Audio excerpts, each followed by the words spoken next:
Salam damai sejahtera, saudara-saudariku terkasih dalam Kristus Yesus. Pernah suatu hari ada teman yang sedang galau datang dan bertanya, kenapa Tuhan yang Maha Adil tapi sepertinya kurang adil karena tidak mencintai semua orang secara sama? Bukankah manusia diciptakan secara sama di mata Tuhan? Untuk melengkapi argumennya, teman tadi menambahkan, ada orang yang bisa hidup nyaman, lahir di keluarga kaya, sekolah di tempat yang favorit, atau bekerja sesuai dengan keinginannya, bahkan mendapatkan gaji yang sangat besar. Sementara banyak lain yang tidak mendapatkan kesempatan itu. Bahkan ada juga orang yang untuk makan saja sepertinya sangat sulit sekali. Hidupnya susah, namun kok Tuhan sepertinya diam saja. Apa itu adil? Benarkah Tuhan penuh kasih dan Maha Adil? Kalau boleh saya katakan, jawabnya tergantung sudut pandang kita masing-masing. Kalau hanya melihat itu, jawabnya ya, dia benar. Tapi sebenarnya tidaklah demikian. Tuhan menciptakan semua orang satu dengan yang lainnya, karena memang setiap orang sama di mata Tuhan. Ingat, kita tidak begitu penting sehingga Tuhan harus menciptakan kita. Namun karena kasih yang begitu besar pada kita, maka Tuhan menjadikan kita penting. Sehingga diciptakannya lah kita. Tentunya kita semua sama. Walau memang masing-masing diberikan kelebihan dan kekurangan masing-masing yang berbeda.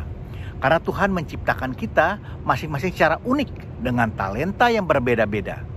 Ingat Matius 25 ayat 14-30 tentang perumpamaan mengenai talenta.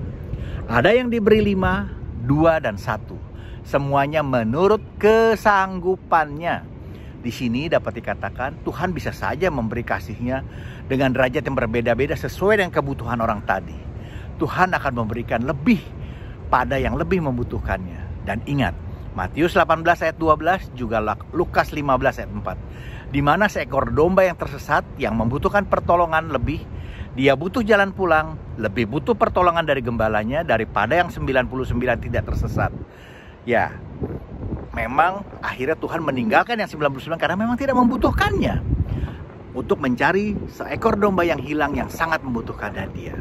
Atau ada orang tua yang mempunyai beberapa anak. Tentunya mereka selalu mengatakan kalau mereka mencintai semua anaknya secara sama. Tapi mungkin bagi yang hobi olahraga, dia akan memberikan peralatan olahraga yang memadai. Sementara anak yang lain, ya tentunya tidak karena tidak membutuhkannya. Juga mungkin ada keluarga yang mempunyai anak perempuan yang senang dandan, dia akan berikan baju yang lebih cantik-cantik bagi anak perempuannya daripada anak lakinya yang mungkin sangat simpel dalam berpakaian. Juga bisa saja ada keluarga saat makan memberikan porsi lebih banyak kepada salah satu dari anaknya tersebut. Karena memang kemampuan makannya lebih besar dari anak yang lain. Atau ada anak yang dianggap lebih mandiri dan lebih mampu berdiri sendiri. Sehingga bisa saja orang tuanya jarang menelpon dia, jarang menghubungi dia, dibandingkan dengan anak yang dianggap rapuh dan butuh pendampingan khusus atau dukungan, sehingga akan sering dipantau, minimal akan sering diteleponnya. Apa kita dapat mengatakan orang tua tersebut pilih kasih terhadap anaknya? Tentu tidak, bukan? Nah, mungkin dapat kita katakan Tuhan akan memberikan kasih-Nya secara lebih kepada orang yang membutuhkan lebih daripadanya. Sehingga orang yang membutuhkan kekuatan Tuhan semakin akan diberi kekuatan dari Tuhan. Semakin kita lemah saat sendirian, semakin Tuhan akan memberi pendampingan lebih kepada kita.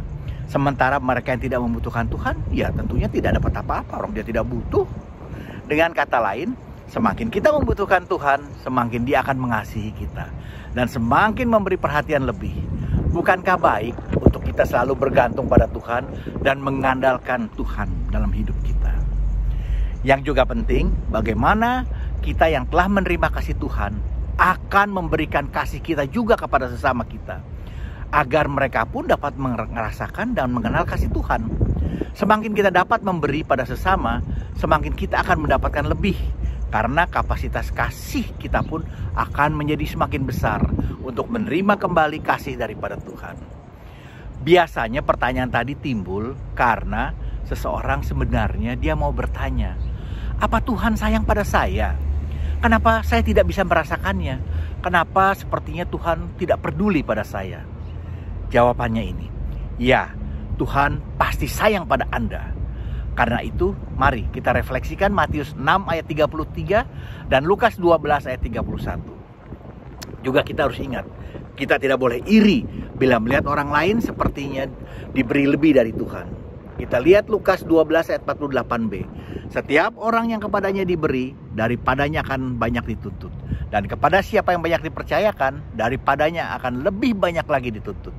Bila ada masukan, mohon berikan komentar Anda. Dan jangan lupa di like and subscribe dan juga di share agar kita dapat saling memberkati.